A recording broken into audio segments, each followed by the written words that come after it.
Good afternoon, and welcome to the Voice of Wisdom. With over 60 years of experience as an investment banker, entrepreneur, investment analyst, economist, and venture capitalist, Morty Davis is Wall Street and capitalism personified. The over 400 companies for which he has raised more than $3 billion over the years have created a countless number of jobs and exciting new products. Through the Voice of Wisdom, Mr. Davis explores, analyzes, and debates the most topical political, economic, and social issues facing our world today. Joining Mr. Davis today for a discussion on the emerging policies in the upcoming Trump administration is Len Carter. Len is an investment banker, business consultant, and private investor. And now, Mr. Davis and Mr. Carter. Welcome back. It must be Wednesday, 6:30, and it's my pleasure and privilege to interact with you, my treasured co-hosts, guests, participants in this podcast. I love you all. I love your comments. I even love your criticisms, even though some of them hurt. But I have to tell you, over time, I've learned that I learn more from the criticisms than from the compliments. Because the compliments that I get, I appreciate, but they don't open me to rethinking what I believe. The criticisms, while I get angry, at least make me think. I don't always or necessarily change my views, but it helps me to grow. And so you are great, and I love you, and I wish I could visit with each one of you separately, but at least every Wednesday I get a chance to visit with you. And I love the opportunity. Thank you so much. And I'm delighted once again to have Len Carter with us, join us. As those who have been listening for some time realize, I invite him back endlessly, continuously, consecutively, because he's such a genius. He graduated at the top of his class in every school he's gone to, and he's gone to the best schools. He went to Ivy League College, Cornell University, studied electrical engineering and became an electrical engineer. Then he went to graduate school at Stanford to advance that engineering degree to still higher level. And then he went on to Harvard Business School, where he really developed a genius for business and for entrepreneurships and for all the things that I love. So I'm always thrilled to have him on. Here's the best part of the program. It's said that you got to listen to my comments in between. But, since I host the program, he has no choice. Anyway, thank you for joining us. And as I say every week, I'm sorry that as we get into the program, we're dealing with current events and politics and economics and the military and the war between the parties, Republicans and Democrats, and I mean it's endless. The disagreements between the people, disagreements between husbands and wives, between fathers and mothers and their children. It's such a sad thing when you observe it, and it happens too often. That it happens is not surprising. We're human, but that it happens so often, it's terrible. The divorce rate in this country is outrageous. It's beyond anything that happened in earlier generations. So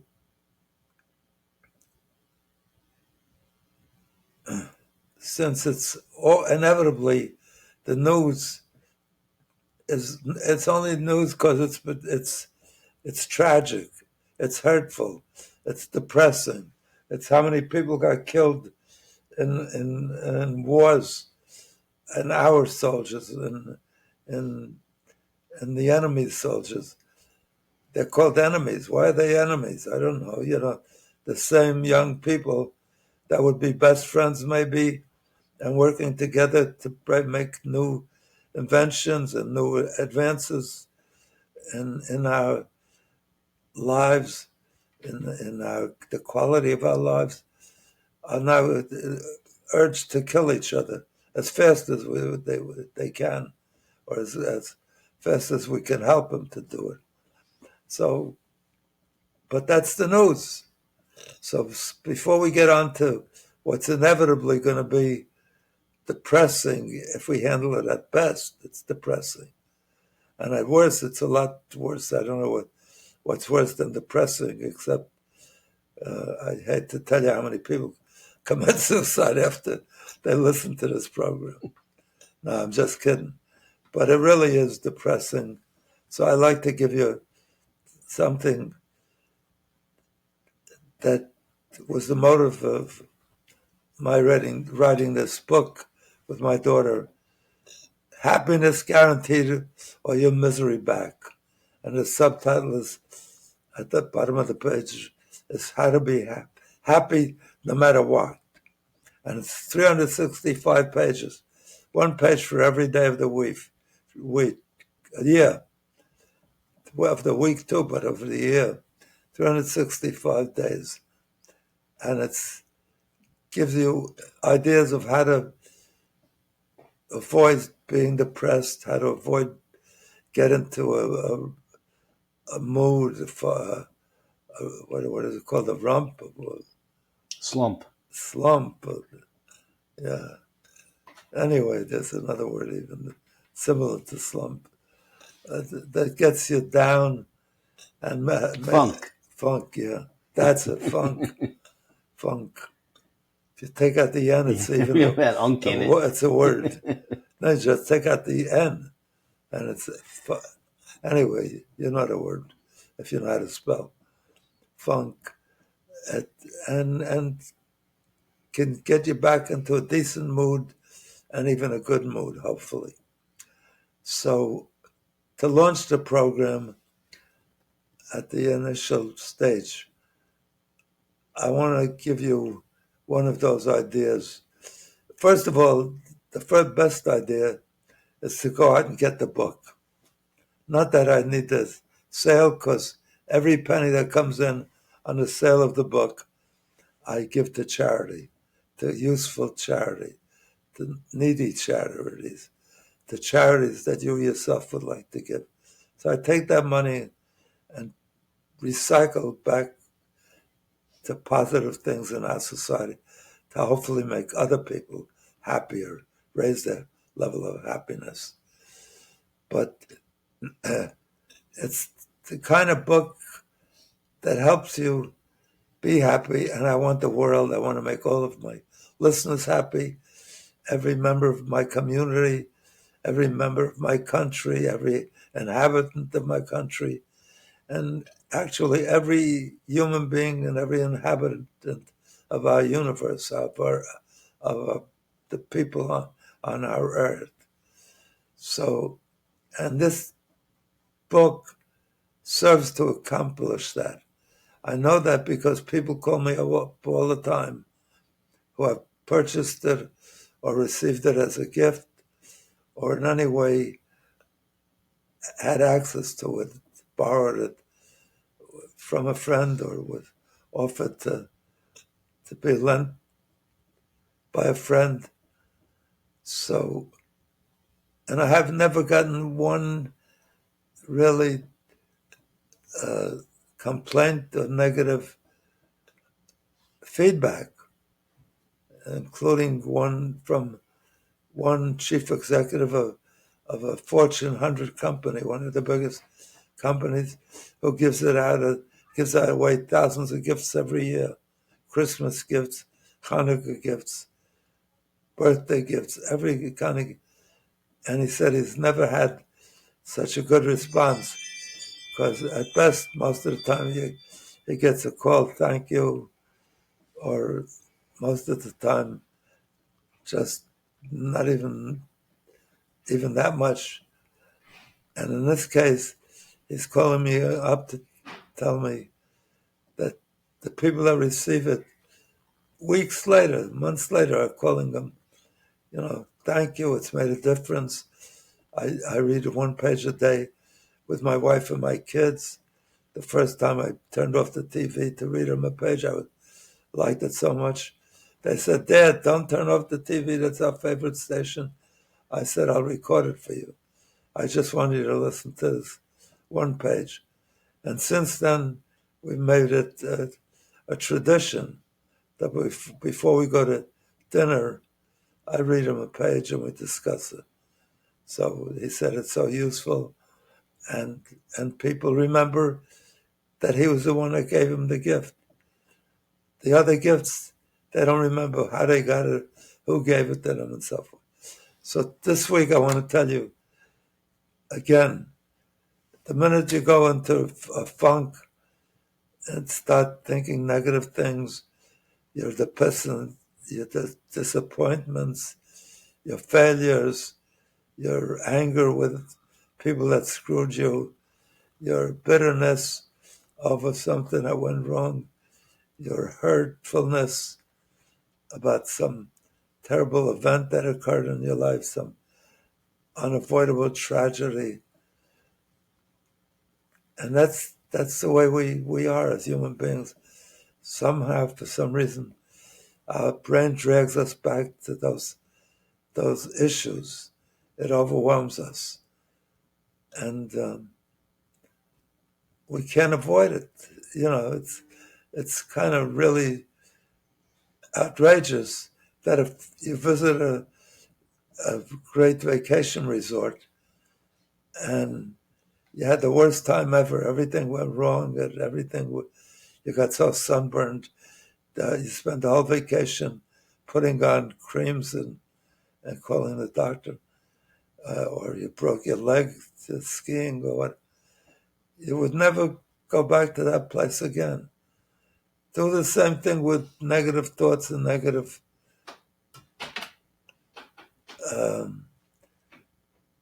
experiences, with tragic recollections, with disappointments or hurtful mistakes, failures. Don't go there.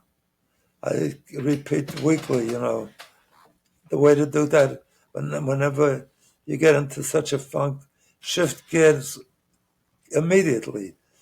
Don't let it eat away at you. What you want to do is change the mood. So you can go out to a good restaurant, call a friend, go out to a good restaurant, go out with your family to a good restaurant, go out with a friend, watch a good movie, go to a good movie, read a book, go out and play some sport that may distract you. If I go out to play tennis, I feel, and the weather's nice, I feel like I'm the luckiest guy in the world. Only positive thoughts come to mind, even if I lose the set or the, because I enjoy the process. So do something that you enjoy. For me, I know how to get off that funk immediately. And thank you, Len, for that word, funk. So I get off that funk immediately by running down to my kitchen freezer, taking out a quart of Haagen-Dazs chocolate ice cream, getting a big load of whipped cream, poured on it, a cherry, some chopped nuts, even some syrup. And just looking at it makes me feel better. And as I start to look at it and study it and taste it and eat it, all the negatives leave me. So maybe that'll work for you. But try whatever works for you. Do it. So now, I guess, and the one thing that works all the time, don't say if somebody lost a child that Solomon said, the ring that he gave 3 of his assistants an assignment to bring back a ring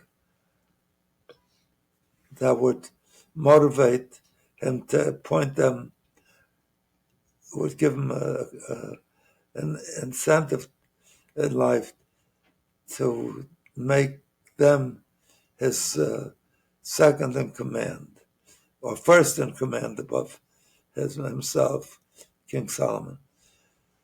So he sent them out. He said, "You have 3 months to bring back a ring that you feel will do that for me."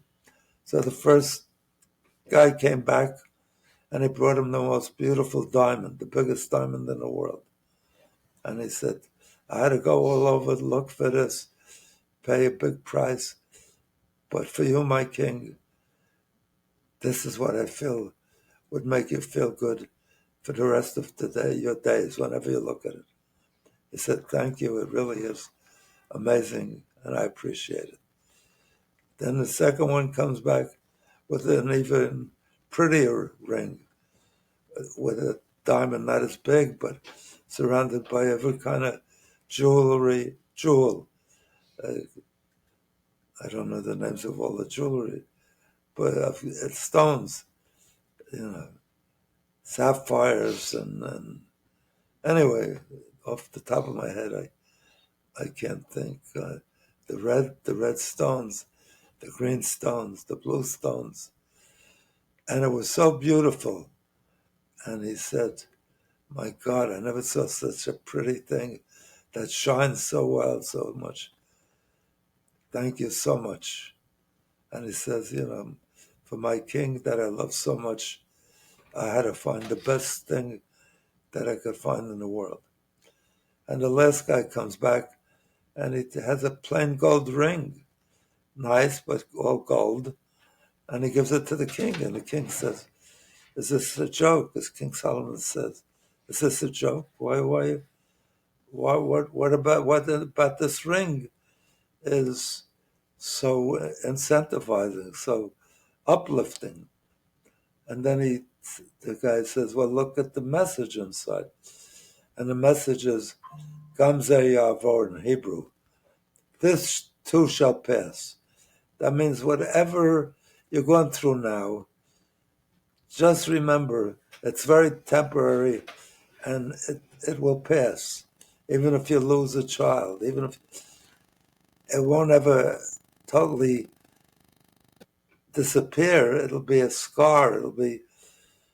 But with time, if you treat it correctly, if you exploit what it brings out in you, some parents lose a child, the mother goes into mental asylum, insane asylum, can't focus anymore. The father becomes an alcoholic or something. I mean, they're destroyed. And others take the memory of that child and celebrate it and set up a charity, a foundation to memorialize. And every year they have a dinner and a party and to raise money for either the kid died from cancer or whatever disease, to alleviate that with other children or other people. So you can take even the worst event and make it into, if you make the effort, into something positive. But just telling a friend that just comes around and tells you, "Oh, don't worry, it's just temporary." It's not temporary. But if a friend comes around and he's a true friend, he'll say, "My heart goes out to you. I know how it hurts. But remember, just focus on the fact that you and I in November are going skiing again, where we have so much fun in Vermont. or remind them of things in the future that you and he plan to do or will do or always dreamed about.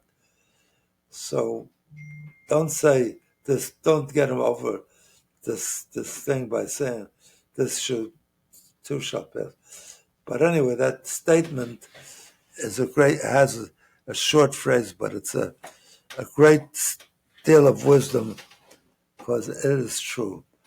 But the one thing that works and should work and that you should do every single day of your life is when you get up in the morning or even at different times of the day, count your blessings. And we don't even come near doing that, even though it makes so much sense. Because they count my blessings. My neighbor got a new Rolls Royce, a new Mercedes. He's moving to a new neighborhood where they only have mansions. He's envious. He's got a yacht. He's got an airplane, and I lost all my money in the stock market, or I lost most of my money, or I lost everything in a real estate deal, and I'm devastated. What blessing are you talking about? And you don't think about the blessings that we take for granted every day of our life till we don't have them. For example, I have a friend, a rabbi on the West Coast, Rabbi Braverman, has 4 kids. And we visited out there, and he came to stop by to visit with my wife and I when we were at a Pritigan resort. And where was that? Outside of Beverly Hills. Anyway, he came over and we were talking, and he was telling us about his kids and everything, and how he tells them every morning, asks them, do you appreciate that you got up, that your fingers work? He points to his fingers to them, or their fingers. Do your eyes work? That your mouth tastes or your nose works to smell things? That he can hear everything that I'm talking about? And it doesn't occur to them that that's something that they have to count as a blessing, because it's automatic. They get up, or a parent that gets up and sees that his kid's alive and well takes it for granted. He expects that. So we have to learn to appreciate the things we have and maximize the value of the real, of the valuable things. And the time that you see people appreciate it finally, some of us never do, but people that get cancer or some advanced disease or some paralysis where they can't see or they can't move their fingers or swallow so they can eat or taste, they just are devastated. And suddenly, by miraculously, somebody who's on the last stages and is expected to die of cancer, they say, you're in stage 4 and we can't do anything more, miraculously is recovering and cancer-free. And suddenly he realized he could see, he could look out the window and see the trees and the woods and the colors, and walk in the woods. And as the song goes, I don't know if you know this song, it's an American song, the best things in life are free. The sun in the morning, the moon at night, the sand on the beach, the waves in the ocean, all the things that are there that during this period when he was locked out by the deficiency of his system, he suddenly realizes it's more than all the other things put together. So write them down every morning. Look, thank God that thank whatever, that my eyes work. Maybe the eyes are the most important. Or that my feet work and I can run around and play tennis. or all these things that we never think twice about. We don't say that's a blessing, that's our asset. We don't count that as a blessing. What we count as a blessing is material things, how much money, how much stocks went up. Get with it. Start to recognize how lucky you are if things are right with your vitals, with your kids. We get up and take it for granted. The kid's okay, and if the kid's not even well, got a little fever or something, we're upset. But it's not the end of the world. But when they have things that are kind of the end of the world, and they have to recuperate from that, recover that capacity, then they know what a blessing it is. So without further ado, you're going to have the blessing of listening to Len Carter instead of me, and I'm going to stop short. But also, I want to tell you one thing. Everybody who bought this book or got this book for a present that has called me, has praised me, has praised my daughter, has thanked me for writing the book, and in all the time, even though they know where to reach me, I haven't gotten one good. Maybe they're just nice people. One saying, "What kind of crap are you writing?" or something. It hasn't happened like that. It's all been very flattering and complimentary. So I'm thrilled by that. But most of all, I'm thrilled that they say it's made a big difference in many cases in their lives and their level of contentment, happiness, satisfaction. So I'm going to give you the best deal of your life. This should add to your happiness if you get the book. If for any reason at all you don't find that you like it, or you find that you don't like it, or you find that it was a waste of money, you throw out money on a nothing book, whatever your conclusion, and you don't feel that it was a good investment, worth it, then just send me the purchase slip, and I will give you better than any of the deals on television where they promise if you try their supplement, their drug, and you're not happy with it, you can return the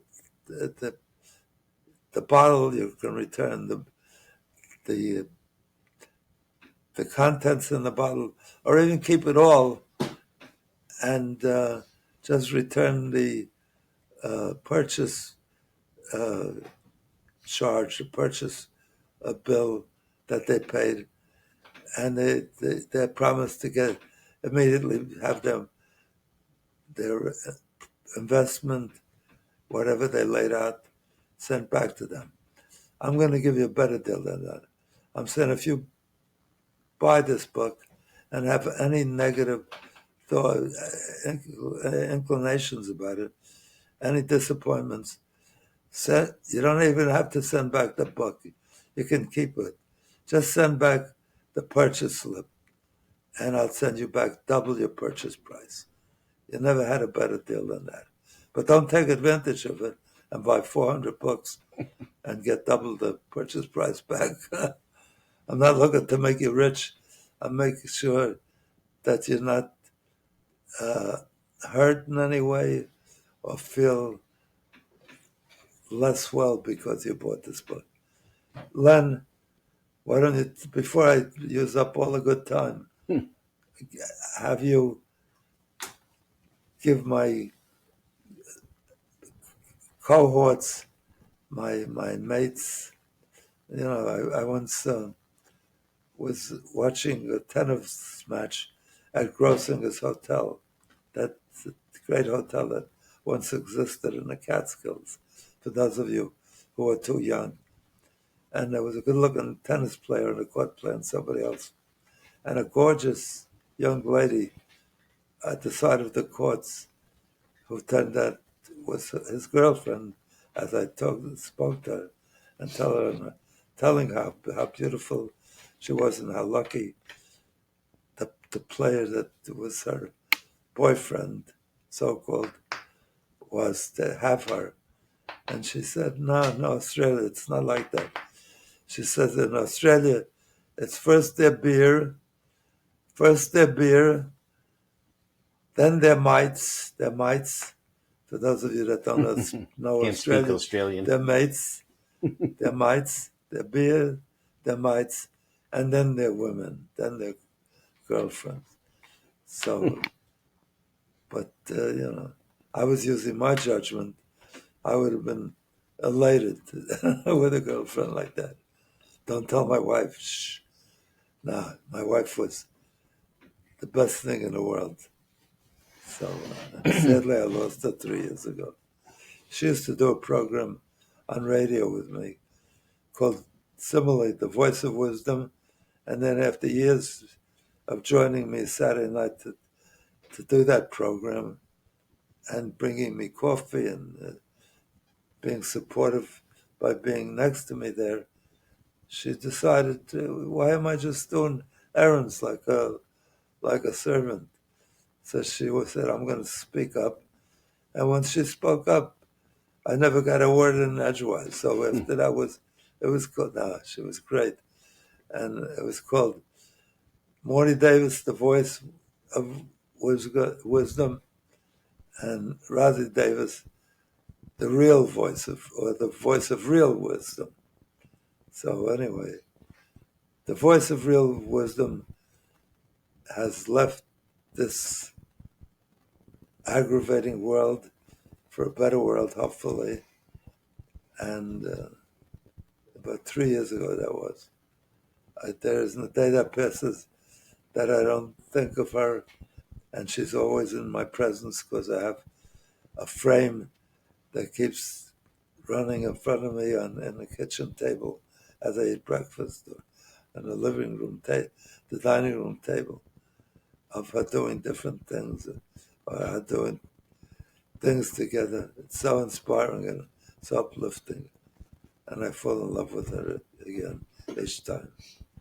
Len, after I promised to let you speak, I didn't let you get a word in edgewise. So I'm going to keep quiet. I'll try. Thank you, Morty. So, I was thinking as watching and reading news, next week we inaugurate a new president. And I was wondering, is this An old new president. An old new president. Former new president. Is this a good time to be a Republican? And I was thinking, on one hand, yes, the Republicans have both chambers of Congress, the White House. That doesn't happen a lot. Yeah. And when it does, that's the trifecta and the ticket to getting things done. Right. On the other hand, and I was thinking this because I was watching an interview with a Republican being interviewed by a reporter, and it reminded me of what Republicans were faced with in the first Trump term, which is explaining what Trump meant when he said something.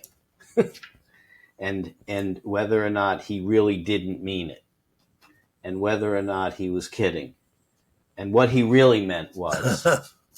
And so I was thinking, if I were a Republican in the government now, that how I'm going to have to be spending the next 4 years of my life explaining, unexplaining, re-explaining all the things that come out of the White House. Because there are going to be some doozies, I can be sure of that. And the first few things that reminded me of that are what we'll start talking about, which is some of the proposals, if you will, that President-elect Trump has made in recent days or weeks regarding the U.S. and foreign policy and things. And the question that it's raised is, are these real or is it jest? And it does remind me of and I don't know the answer, that's why we'll discuss it, but there is on one hand, some of these ideas are kind of outrageous, but there's the expression of there's truth in jest. And so sometimes when there's jest, there may be some underlying truth. So with that said, let's start off with one of the first proposals that President-elect Trump said, which is that Canada either should or will become the 51st state of the United States. So do you think that, what was the purpose in saying that? Was it just to prod Prime Minister Trudeau? Was it to irritate Canadians, or was it anything of reality? What do you think? Well, number one, as to the last, I'd love to see it happen. I think it's an idea, one of the ideas that's not one that I find so outrageous, although it's kind of outrageous, to take over a country. I think he might have been thinking a merger. Or I don't know. Yeah, I don't know. that's- I don't know if yeah, it was a yeah. merger Look, or if was you're in business- annexation. It might have been annexation. No, because it's annexation, it's capture, it's a lot of things.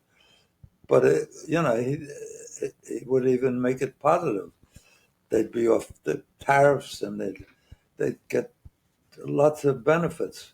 The United States would get enormous benefits because it's a natural resource blessed country. It has tons of oil, tons of rare metals. It's really and great people. So it would be a great addition if we could accomplish that. And certainly, while it's out of the question, it's not a bad idea from the point of view of the United States. I don't know how many Canadians would endorse that. I can tell Although you. I think they have a better I can tell you that answer. better healthcare system in the sense that all their drugs are free, everything is free. In the same way that some reporters or other politicians can get under Trump's skin and agitate him, he does have an uncanny ability to do that as well. And Prime Minister Trudeau's response to that idea that Canada would become the 51st state was a post on social media saying there isn't a snowball's chance in hell that Canada is going to become the 51st state of the United States. 80% of Canadians think it's a bad idea. Actually, if I were Trudeau, I would have played into the game, and I would have said, no, Canada is not going to become the 51st state of the United States. The U.S. is going to become the fourth or fifth territory of Canada, because Canada has Right. 4 or 5 territories. Right. That's I would have turned it around. No. U.S. is going to be the 6th or whatever. Meanwhile, Trudeau is out and Trump is launching, is getting in. So, but anyway, just as you started out, you say the Republican Party. As far as many Republicans are concerned, a great deal of Republicans, leading Republicans, no longer feel that there's a Republican Party. There's a Trump Party. MAGA Party. There's a guy on MSNBC, very good guy too, I believe. People don't like him. A lot of right-wingers don't like him, even though he was considered right-wing when he was an elected Republican official. That's Morning Joe Scarborough. Has a very good program, although maybe too liberal for many people. He definitely, when he served in Congress, was not a liberal. And so I don't think he considers that he's a member of the Republican Party.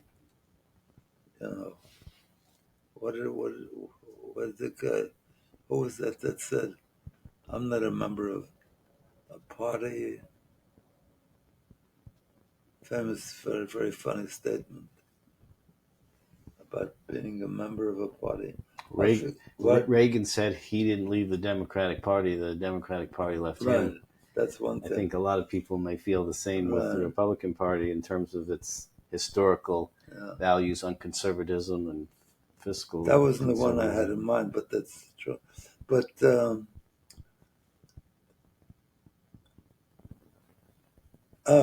he said, I'm not a member for a legitimate political party. I'm a Democrat. That's the way it goes. So he's not a member of. He's saying there's no more Republican Party. It's the Trump Party. Whether it's going to get reconstructed, rebuilt, reinvigorated to become the kind of Republican he was, and where we got things done, and where we compromised with the other party, even in the times when we had control of both Congress. So, you know. So what Republican Party are you talking about? Yeah, well, in name. So moving on to the next real estate deal. Trump's always thinking about real estate deals. So this was a discussion in his first administration, but somehow acquiring, annexing, buying Greenland from Denmark. Greenland and the Panama Canal. So that's the other thing. With Greenland, he's, I think, thinking more like a real estate purchase. Like you buy a plot of land. And that's even more way out because Canada, at least, is next door. Right. And easy geographic addition. Well, the interesting... Greenland's a part of Denmark, I guess. That's another part of the country, the world. The interesting thing is, I think it was after World War I, the U.S. did buy from Denmark one of the Virgin Islands. Maybe it was that it became the, I'm not sure which one of the U.S. Virgin Islands, maybe all of them, I don't know, but they bought it from Denmark. Now, at the time, Denmark was in bad shape after World War I, hurting for cash and you know, I guess had to liquidate assets. Then after World War II, there was a proposal, maybe it was to buy, maybe it was Greenland, but it was another territory that Greenland had that the U.S. offered to buy. This time they said no, because they were in better shape after World War II. So the interesting or kind of frightening thing that Trump says when he was asked, would you rule out the use of force to regain either Panama Canal or somehow take over Greenland, he said he wouldn't rule that out. I mean, you know, these are such crazy things. If we don't have a chance to turn another war, to start another war, well, these are 2-3 possibilities. The United States seems to have a need to always, since the end of the Second World War, we're the only country that had so many wars, so many started wars.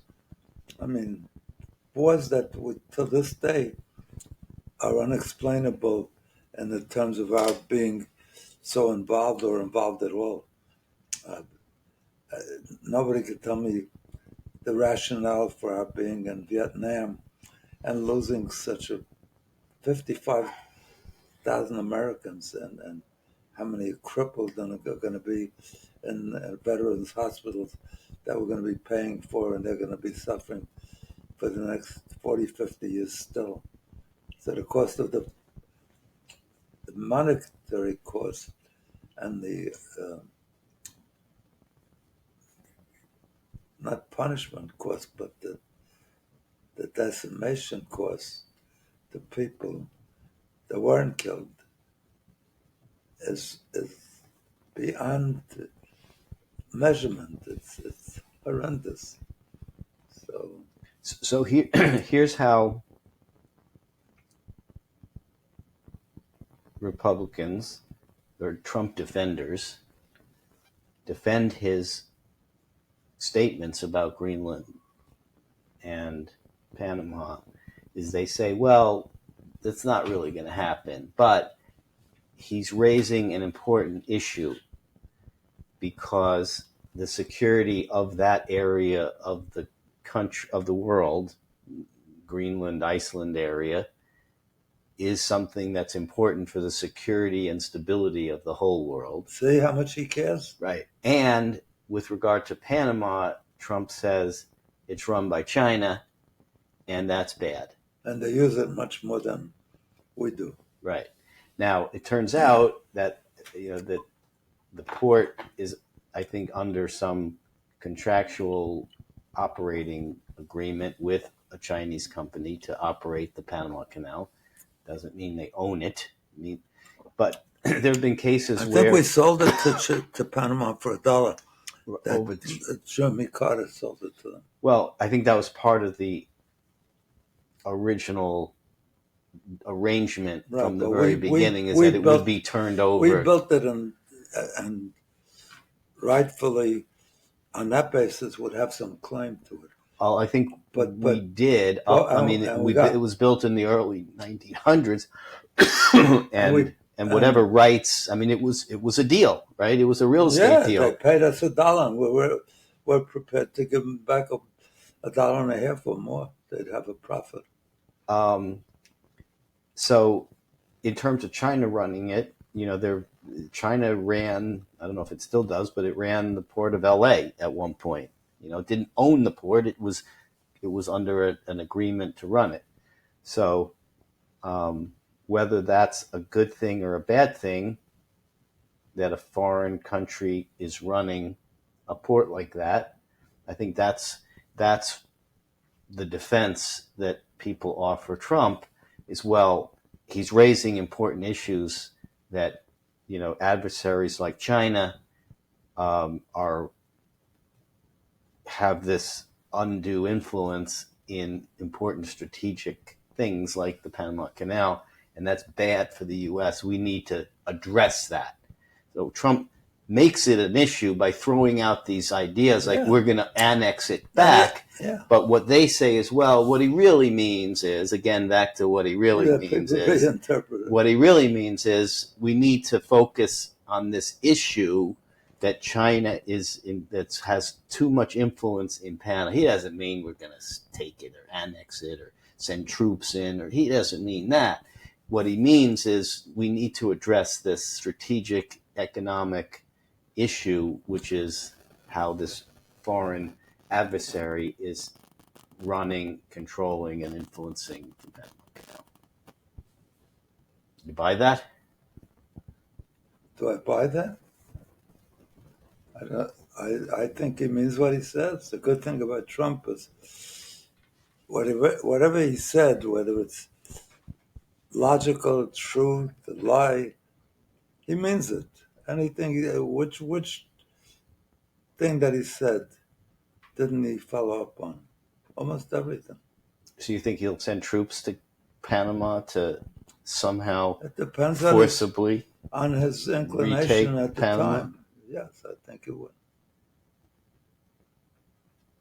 Look, even Reagan felt it was necessary to win a war. For the United States, we hadn't won a war since the end of the Second World War, and we lost in Korea. Didn't lose. We still, to this day, we don't have peace in Korea, and they're building atomic weapons and doing whatever they want. And we haven't won a war since the Second World War. So Reagan was smart enough to realize we need to win a war. So at least he attacked Grenada, which has only one thing of any meaningful recognition or value, and that is a very large medical school, that takes in a lot of students that can't get into medical school in the U.S. But I mean, nobody got killed. Maybe, to my knowledge, maybe one person got killed. So it wasn't a real war, but we did win. And it's like Jackie Macy used to say, he's so happy that Reagan attacked and subdued Grenada. what? He doesn't have to worry that Grenada. we'll be He attacked. doesn't go to sleep at night worrying that we'll be surprise attacked as we were with Pearl Harbor by Grenada. You know? All right, so how about this? Would you And it's support... not a joke, you know. Bush went in without reason, lying about Bush's son, attacking Saddam Hussein for having weapons of mass destruction.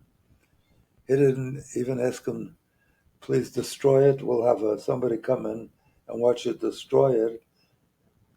He just attacked, and nobody ever confirmed that he had such weapons. And why Saddam Hussein wouldn't invite them in? You know, I guess it's pride that you don't want to prove that you don't have something that you don't have. But he lost his two sons immediately into that war. He lost his own life to that war. He lost his leadership of the country. Lost everything, you know. So we find reason, unlike the Monroe Doctrine, which existed by President Monroe, he was president, was he? That we should restrict our involvement in wars or such conflagrations to the ones that occur in North America or South America, and not wander out into or subject ourselves to whatever's going on in the rest of the world. All right, so speaking of America, would you support this, as Trump has proposed, to rename... I'd support America, yes. To rename the Gulf of Mexico the Gulf of America. When he proposed that, immediately Marjorie Taylor Greene said she plans to introduce legislation to Congress, to the House, to do just that. Rename the Gulf of Mexico the Gulf of America. What do you think of that idea?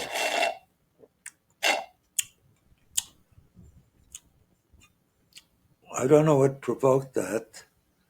Well, Trump's not a fan of Mexico, and Yeah. he's America first, and he thinks it's just as much a Gulf of America as it is the Gulf of Mexico, so why don't we call it Gulf of America? Well, clearly, it has a beautiful ring to it, he said.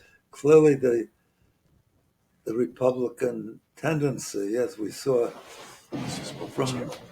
from the Supreme Court's behavior, even though they lied, the three judges that were appointed, that they support precedents, so they're unlikely or would not, the implication was they would not overturn Roe Wade because it was in operation 50 years, and immediately disregarded the precedent, and overturned it. So, and also we've done that with all of the, like Fort Bragg is named after Confederate general? Confederate general. Or a Confederate soldier or fighter, officer somewhere. Yeah, Confederate. And the other one in New Jersey, Fort Dix? Fort Dix, I don't know. Yeah, something like that. Also, and they changed it because they don't like the idea that it's addressing a part of our history that we're not proud of. And other people say you just can't change your history by changing the name without distorting the facts and the reality, and to even show, as religion always suggests, that you show how you changed for the better, how you, what's the word, you not reformed you. But anyway, there were times when we did wrong things, That's what I told you about the Old Testament. Even our most hallowed forefathers did terrible, terrible things. We don't erase it. We don't say they didn't do it. We accept, but we did. What's chavrata? We more than apologized. We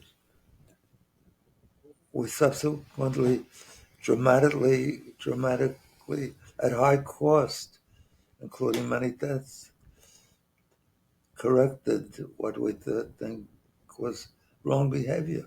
So we don't say we did something wrong. Changing name, we change it all the time. We changed the Triborough Bridge to what is John RFK. RFK. Is it RFK? When I was a kid, Kennedy Airport. You know what Kennedy Airport was called? I forget, it was a different name. Idle Wild Airport. Yeah. Changing names is not bad as long as it doesn't attempt to make you a hero out of with that misbehavior. With that said, how does that fit into this particular name change? Good idea or not good idea? I don't know if it's a good idea or a bad idea.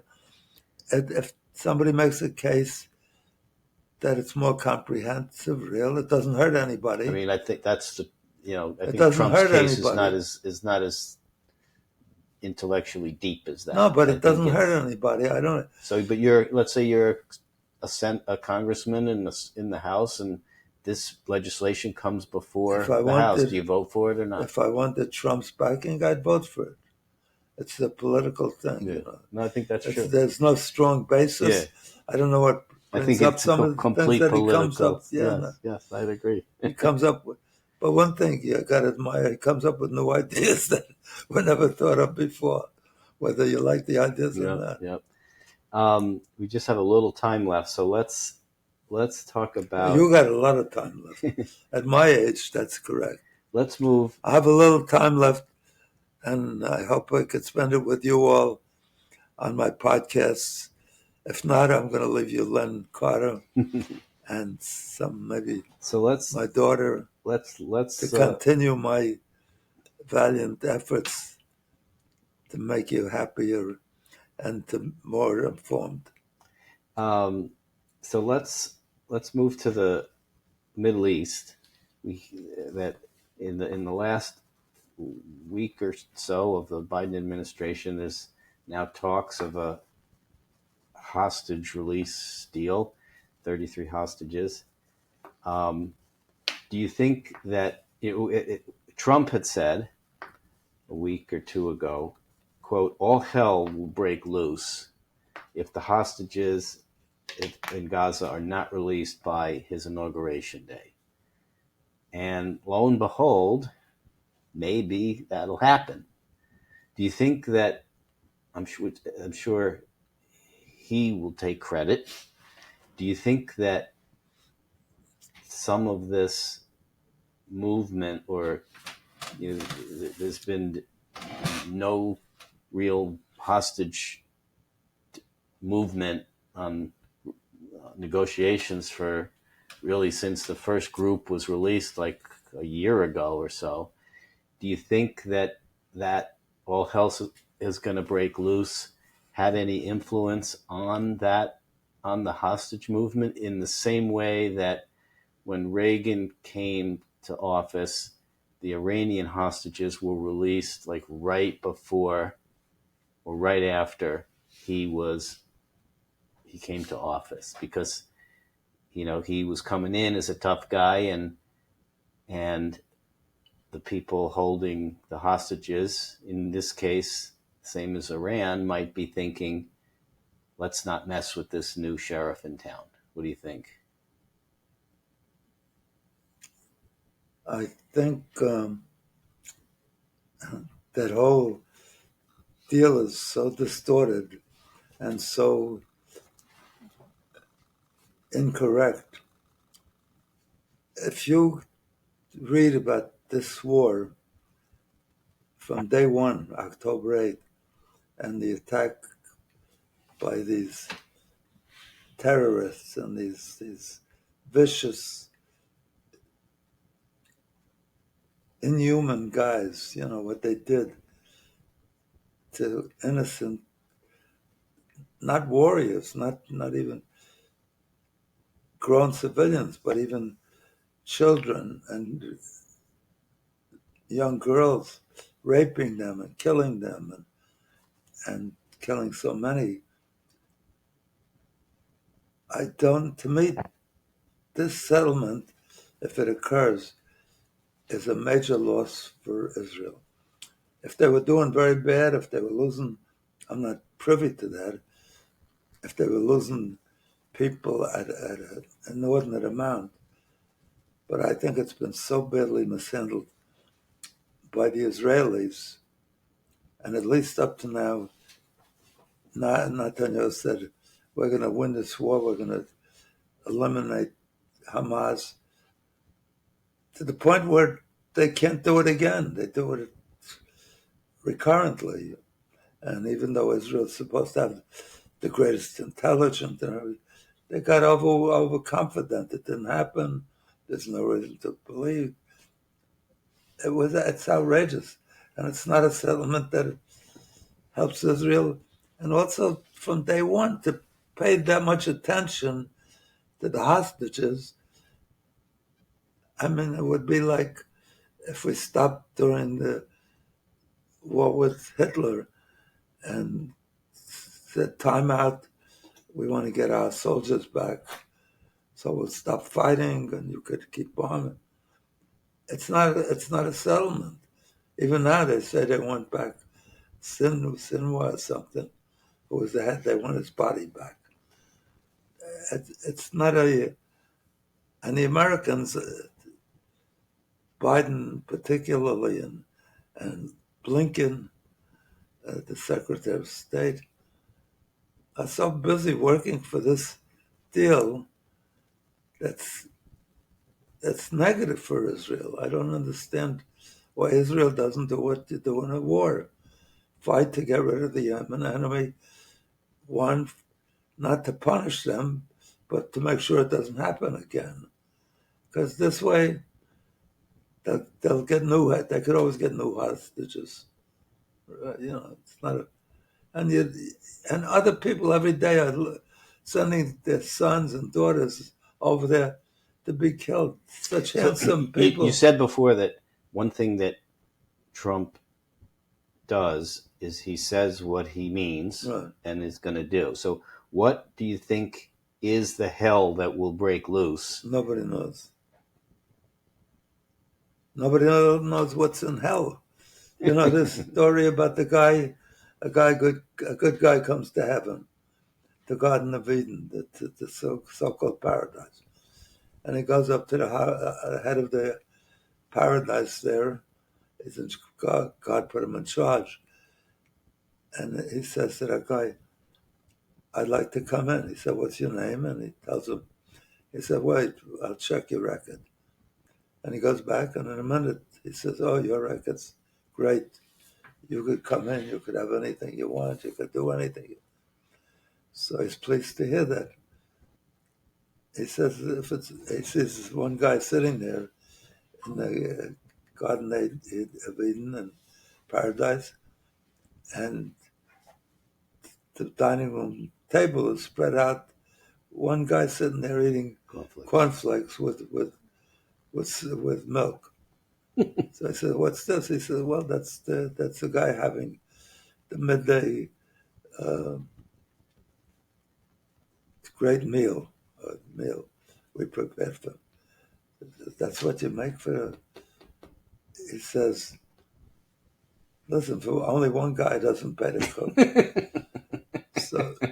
so he says, "Oh, okay." He says, "But you definitely can come in. make yourself whatever you want. You have such a good record. So I said, what I'd like really is a lot of the people that I went, even people that I went to synagogue with, told me stories that were contrary to good behavior, that were sins according to our testament. And people outside of my immediate synagogue, for sure, people that I really liked and loved. So I just like to see how they're doing. Could I go down and see how they're doing? So I said, look, I told you anything you want. So, but remember, if you decide to change your mind and go there, maybe you like the way they treat us on. You can't get back here. Right now, you could get anything you want. So I said, no, I understand. So he goes down. He goes to the receptionist. They call a guide. They give him a tour.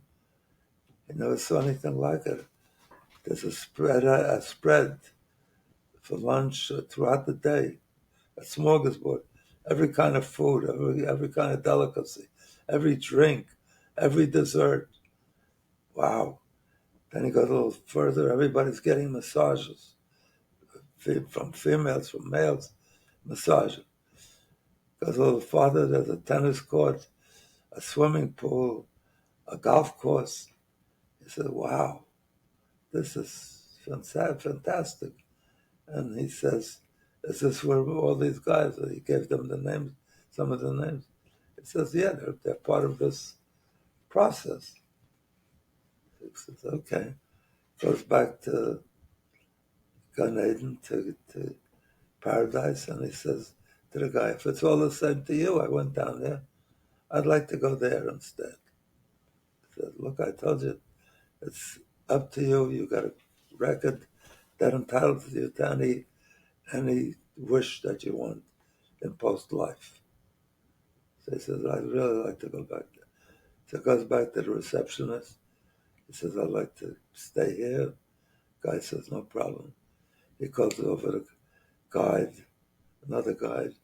He said, would you take him and show him through the place and get him dressed up for being a guest here, being a member of the people that live here. So starts taking him back, puts on a constrictive uniform. First thing they start beating him, whipping him. He said, what's going on here? Looks for the food table, no food, cornflakes. He doesn't see anything. No more tennis court, no more swimming pool, no more golf courses. He goes back to the receptionist. He said, what's this? I came down before. You had this, everything was a layout, a spread that was out of this world. The tennis court, this one. How come, I come back? I want to check in. He said, oh, before we turned you over to the guide for the marketing department. Anyway, thank you all for tolerating me, for enjoying me, hopefully, for enjoying Len Carter. I'm sure you enjoyed him because he doesn't get off the track. He sticks to what are the issues and gets them all resolved, either favorably. We don't get off track. We just don't finish the track. Right.